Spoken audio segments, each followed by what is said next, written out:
자, 우리 특징 섹터 한번 좀 찾아볼까요? 네, 뭐 지금 대부분 그 시총 상위를 중점으로 보는 이유가 시장이 그 밀리는 국면 이후에 첫 번째로 반등이 나올 때 그때 가장 중요한 게 지수가 먼저 상승을 한다는 점입니다. 아주 당연하겠지만 근데 시총 상위주들 중에서 그 낙폭과대된 쪽이 먼저 반등이 나오고 또 시장 대비 강했던 거는 빠집니다.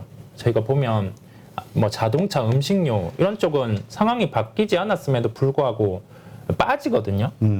그게 시장에 그만큼 뭐 돈이 없다는 점을 반증을 해주는 거고 여기에서 챙겨봐야 될 점 뭐 업종별로 오늘 거래소 특징은 삼성전자 같은 경우는 좀 약합니다. 근데 SK 하이닉스 같은 경우는 그 3%대 강세거든요. 이 빠져있는 구간 저희가 지수에 대해서 PBR은 대입을 할 필요는 없습니다. 빠지는 구간에서 저희가 하나의 잣대 정도 역사적으로 어느 정도가 이게 하단이었냐 그 정도를 살펴볼 때 정도의 하나의 뭐 초점이라고 할 수 있겠는데 종목들 같은 경우는 그걸 보는 게 맞습니다. 왜냐하면 그 특정 지수 같은 경우 플레이를 할 때는 뭐 외국인이 뭐 PBR 놓고 플레이 안 합니다.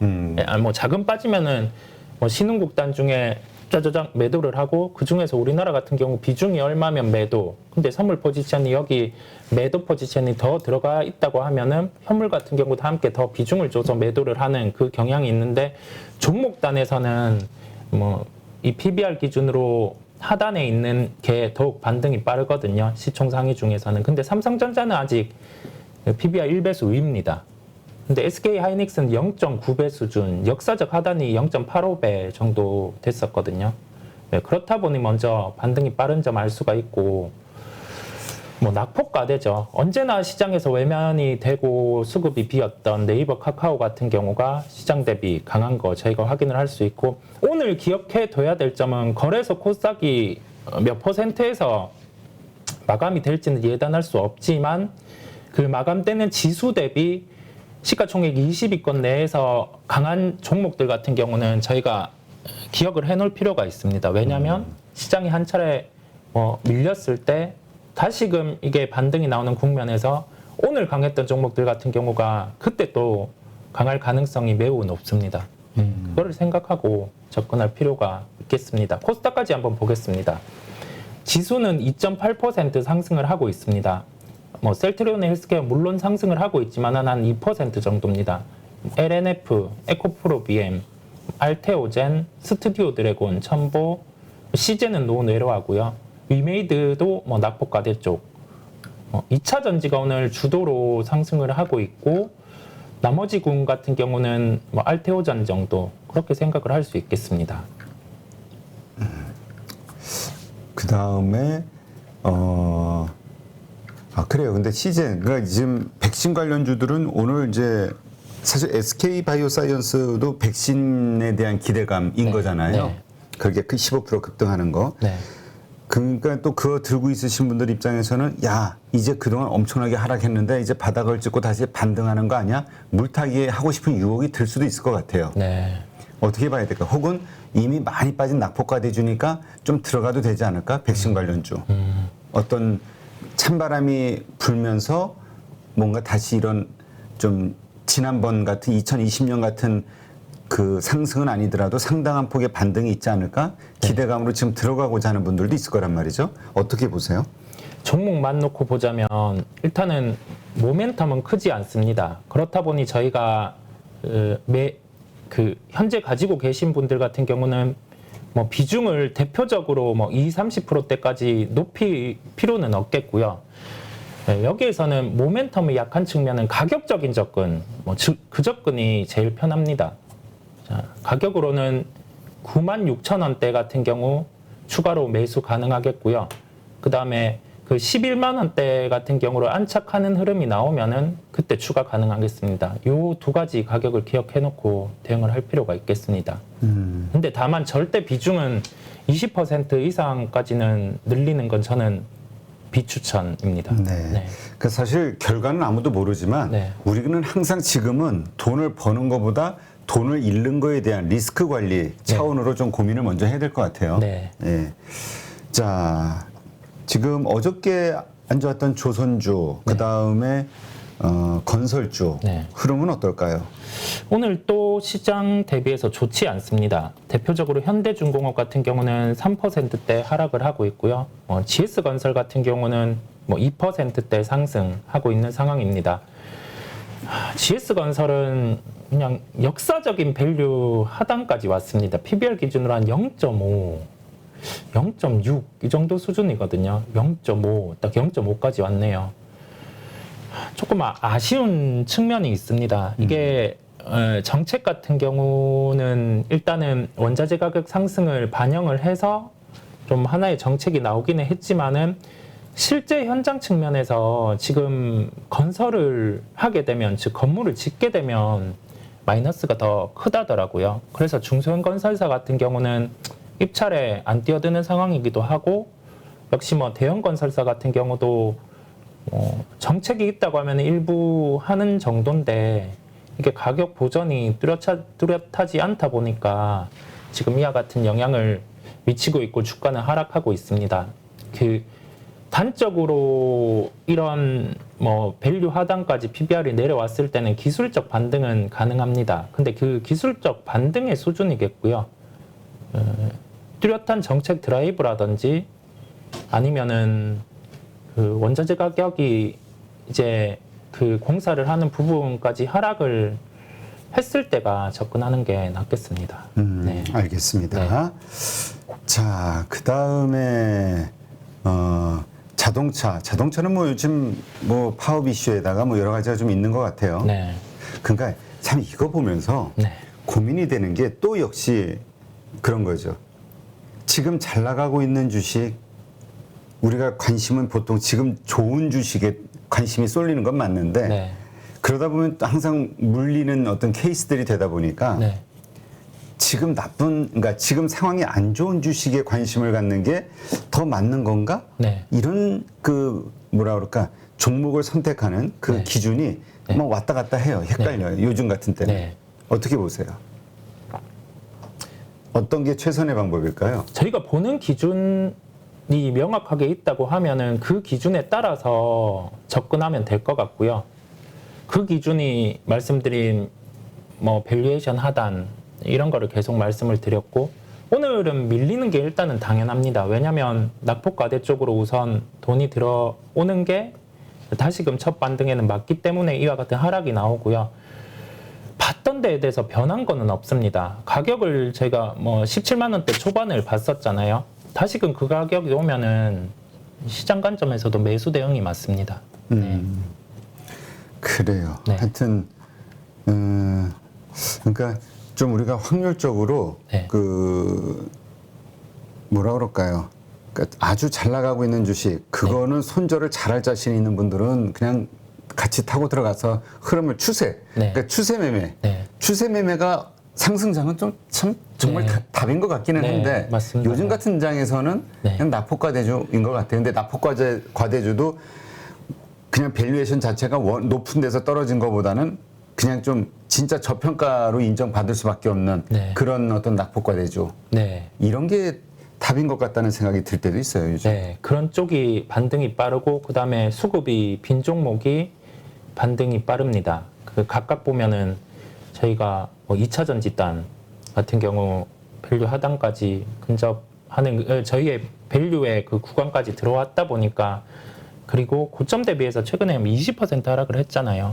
그러면 이 정도의 반등이 나오는 게 맞고, 뭐 네이버, 카카오 같은 경우는 뭐 비쌉니다. 비싼데도 이 수급이 또 빈 요인이 있다 보니까 시장에서는 지수 반등 시 뭐 시가총액 강한 게 먼저 반등이 나오고, 그 수급이 빈 종목이다 보니까 네이버, 카카오가 시장 대비 강한 걸 볼 수가 있습니다.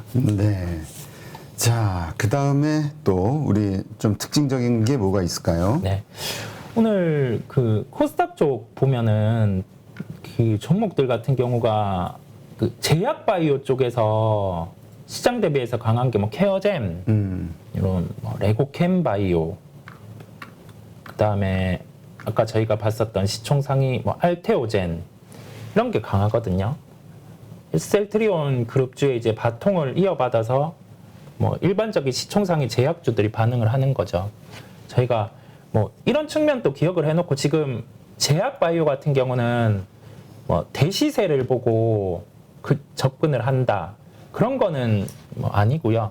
시총 상위 안에서 몇 개 종목들 시장 이제 뭐 하락했을 때 하락해서 지수 반등 보고 한두 종목 정해놓고 분리하는 정도로 볼 수 있겠습니다. 네. 지금 그 아까 어떤 섹터였더라? 제가 보니까 네. 그 카카오 참 네, 네. 카카오 관련주들도 지금 다 흐름이 좋아요. 그냥 전체 시장의 분위기 때문일지 아니면 지금 모빌리티 부분에 대한 매각 이야기가 나왔잖아요. 네, 네. 그거 자체가 카카오의 펀더멘탈에 그러니까 추가적으로 계속 상승할 수 있을 만한 그런 펀더멘탈 요소가 될까요? 아니요. 펀더멘탈 요소는 큰 영향은 없습니다. 왜냐하면 사업부 같은 경우에 하나의 성장 요소가 있을 때 매각이 되는 부분, 뭐 이게 적자가 큰 부분이라고 하면은 저희가 뭐 주가 같은 경우가 달라질 수 있겠는데요. 뭐 캐시의 유익 같은 경우는 이루어질 수 있겠지만은 이게 카카오의 지금 기업의 환경을 변하게 하기에는 부족합니다. 즉 기업이 변하려고 하면은 기존에 없었던 새로운 모멘텀이 발생을 해야 됩니다. 저희가 언제나 봤던 카카오에 대한 뭐 해오던 사업들 거기에서 뭐 카카오톡을 통해서 기존에 선물하기가 추가됐을 때 한 단계 더 레벨업이 됐었고 여기에서 이제 뭐 광고가 추가되면서 즉 그 유저를 통해서 확보된 점을 이제 수익과 연결할 수 있을 때 그때는 주가가 반응을 했었거든요. 근데 지금 같은 경우는 또다시 새로운 뭔가가 나오기 전까지는 뭐 낙폭과대 반등 정도 시장이 3에서 5% 반등을 하면은 종목은 10에서 20%까지 반등이 나오는 정도지 여기에서 뭐 드라마틱하게 다시금 전고점에 그 주가를 회복하는 거는 현재 측면에서는 불가능입니다. 네. 그렇군요. 네. 자, 지금 아까 나온 뉴스 보니까 그 뉴스 전에 네. 일단 LG전자 같은 경우도 우리 개인 투자자들이 정말 큰 기대감으로 많이 물린 주식 중에 하나란 말이죠. 네. 지금 오늘의 반등, 근데 네. 최근에 좀 약간씩 반등하는 모습이 보이거든요. 네. 어떻게 봐야 될까요? 15조 정도 시총이고 뭐 PBR로는 1배 이하에 있습니다. 뭐 매도에 대한 실익은 없겠고요. 지금은 이제 추가적인 상승을 기다리는 거죠. LG전자만 특이해서 오르는 건 아닙니다. 큰 차별화는 없습니다. 뭐 전장사업부 같은 경우 추가가 됐을 때 보여줘야 됩니다. 아직 이 부분은 크게 보여주지 않는 단계입니다. 자, 신규 매수를 생각하시는 분은 저희 쉽게 한번 생각을 해볼게요. 지금 IT라는 업종을 놓고 LG전자, SK하이닉스, LG이노텍, 삼성전기 아예 같은 업종군은 아니지만은 그냥 대형 전기전자 업종 내에서는 하나로 포함해서 볼 수가 있겠습니다. 여기에서 밸류적인 측면에서 제일 그 싼 국면에 있고 그 다음에 이 싼 측면에서 사이클을 빨리 반영해서 주가 같은 경우가 안 좋은 거를 반영해 있는 종목에 대한 접근이 제일 낫습니다. 왜냐하면 주가 반등시 그런 게 제일 빠르거든요. 저는 신규 매수를 놓고 본다고 하면 LG전자 매수하기보다는 SK하이닉스를 매수를 할 거고 기존에도 말씀드렸듯이 삼성전자를 SK하이닉스로 지수가 한 번 더 뭐 빠지는 국면에서는 저는 바꿔서 접근하는 게 낫습니다. 전자는 아직 SK하이닉스 대비해서는 둘을 대비해서는 아직 더 비쌉니다. 네. 네. 하여튼 전장에 대한 기대감, 그 다음에 사실 그 애플카 이슈로 확 그때 급등을 했었죠. 네네. 예. 그때 버블이 낀 거 아니냐 이런 얘기도 있긴 했었는데 네. 어쨌건 지금 시점, 그러니까 그렇게 아주 싼 가격대는 아니다. 네, 그렇습니다. 예, 이렇게 보시는 걸로. 네. 네. 우리가 그 사실 며칠 전서부터 계속 얘기했던 것 중에 하나가 네. 나쁘다고 시장에서 그리고 증권사에서 리포트 목표 주가 하향하는 네. 이러한 것들이 하나의 바닥 시그널 아니냐. 네. 이전에 그 윈터 이즈 커밍 반도체에 대해서 나왔을 때도 네. 그랬고 네. 그래서 이번에도 삼성전자, SK하이닉스에 대한 목표가를 낮추는 일들이 있었잖아요. 네. 가믹에 대한 이야기들이 나왔고 이때가 매수의 시기 아니었냐라고 생각했는데 어쨌든 지금 반등은 하고 있지만 네. 어쨌건 추세적으로 이것도 역시 일시적인 반등으로 봐야 될지 아니면 진짜 바닥을 찍고 회복하는 어떤 과정으로 봐야 될지 네. 주가를. IT는 명쾌하게 말씀드릴 수 있습니다. 바닥을 찍고 회복하는 과정입니다. 왜냐하면 사이클이 빠릅니다.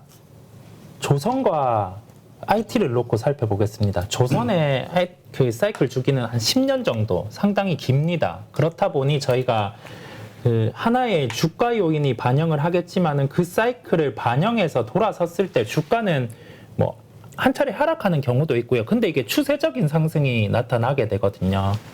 IT 같은 경우는 주가가 먼저 빠르게 반영을 합니다. 안 좋은 점을. 여기에서 그 마지막 요소는 그런 거겠죠. 뭐 아마존이 서버 같은 경우를 기존에 유지해오던 거를 이제 뭐 꺾어서 한 번 더 수요가 이제 뭐 4분기 안 좋을 수 있다. 내년까지 안 좋을 수 있다. 그러면은 더 강력한 매수를 IT는 해야 되는 겁니다. 예, 저희가 그 생각을 해야 되고 기억해야 될 점은 산업의 사이클을 생각을 하면 주가 같은 경우 답이 좀 약간 답에 뭐 50%, 51%더 가까워지는 요인이라고 말씀드릴 수 있겠습니다. 네. 그렇다면 아까도 우리가 얘기했지만 이렇게 뭐 내일 모레 이렇게 조금 더 반등이 됐을 때 네. 일부 현금화하자 이런 얘기가 있잖아요. 네. 그런데 이 IT 섹터 같은 경우는 좀 더 계속 좀 중기적으로 보고 계속 들고 갈 만한 이유가 있다? 이렇게 네. 봐야 될까요? 네, 그렇습니다. 네. 그렇답니다. 네. 네. 그런 게 한 번 더. 아니, 질문을 이만큼 했으면 예의상 이만큼 나와야지 답이. 네, 한 번 더 딱 포인트만 설명을 드리겠습니다. 당황해가지고 네. 내가. 그 IT 업종은 주가가 제일 빠릅니다. 근데 삼성전자는 사업부가 나눠져 있잖아요. 네. 뭐 반도체도 있고 스마트폰도 있고 뭐 기타 논의 뭐 통신 장비도 있다 보니까 저희가 하나씩 발라서 실적에 대한 대입을 해볼 수도 있겠지만은 그 추정이 조금 명쾌하게 내려지지는 않습니다. 근데 SK 하이닉스는 반도체 사업이 저희가 딱 접근이 가능하거든요. 네, 그 점을 봤을 때 뭐 실적의 하단 같은 경우도 저희가 도출해서 얘기가 돼 있고 주가 같은 경우도 뭐 시장을 대입해 봤을 때도 역사적 밸류 하단까지 내려와 있고 근접해 있고요. 여기에서는 뭐 시장이 한 번 더 밀려서 투매 요인이 나온다고 하면 그때는 매수 대응이지. 오히려? 네. 그러니까 네. 예를 들어서 이 얘기네. 내가 지금 예를 들어서 우리 가족분들 가운데서 저가 요번에 급락했을 때 샀어. 네. 근데 더 오를 줄 알고 기다렸는데 쭉 가다가 또 밀려. 네. 그러면 그때 더 떨어질 거구나 하고 그때 매도하는 게 아니라 오히려 그때 더 사야 되는 관점. 네, 네. IT는? 네, IT는 현재 그런 접근이 맞고 삼성전자는 노냅니다. 네. 삼성전자는 왜 우리 삼성전자는 이렇게 잡주 취급을 받아야 됩니까? 잡주는 아닌데요. 잡주는 아닌데 저희가 그 시장이 하락할 때 통상 종목 같은 경우는 PBR을 봐야 된다고 말씀을 드렸는데요. 삼성전자는 한 배 위에 있습니다. 아직. PBR 자체가. 네, 한 배 위에 있고 그만큼 뭐 종목 단의 접근보다는 그 시장 플레이에 가깝다고 볼 수 있습니다. 삼성전자는 종목보다는 외국인과 그 다음에 기관의 차익 거래에 중심이 되는 거다 보니까 논외로 하겠고요. 명쾌하게 저희가 SK 하이닉스는 볼 수 있습니다. 네, 그렇다 보니 SK 하이닉스의 접근이 낮다는 말씀을 드릴 수 있겠습니다. 네.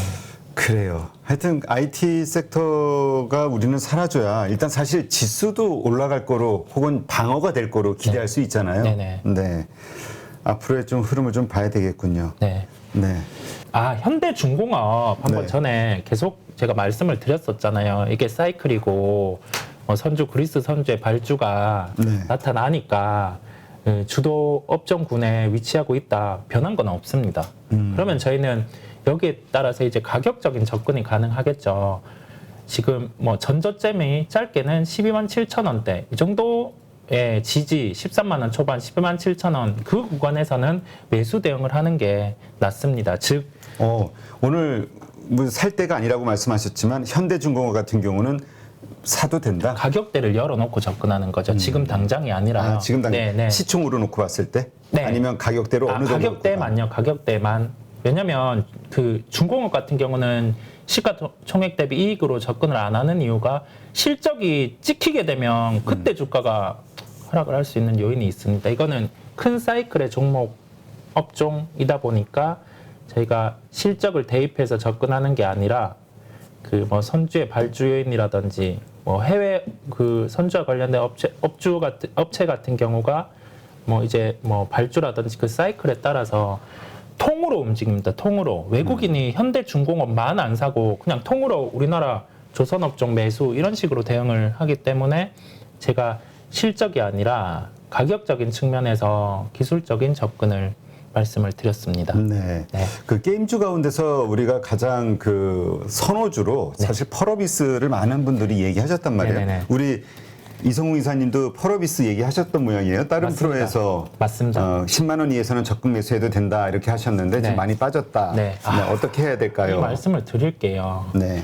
여기에 대해서 주위에도 얘기가 많았습니다. 펄어비스에 대해서 그때 그 신작의 출시가 있었고 저희가 예상을 하기로 검은 사막 같은 경우는 중국 출시가 예상이 됐었고 이게 특정 등수 이내 그러니까 5위 이내에 진입을 하면은 어느 정도의 이익이 반영이 되니까 그때 주가 같은 경우 10만 원대 9만 5천 원? 뭐 10만 원 이하에서 접근을 해도 된다 했었는데 그 등수가 안 났습니다. 네. 그래서 뭐 첫 번째 시세가 나왔을 때 한번 일부 매도를 플레이 하신 분들도 있었고 이게 등수가 출시를 하고 안 나올 때 같은 경우는 전부 다 이제 뭐 손절의 대응 영역이었습니다.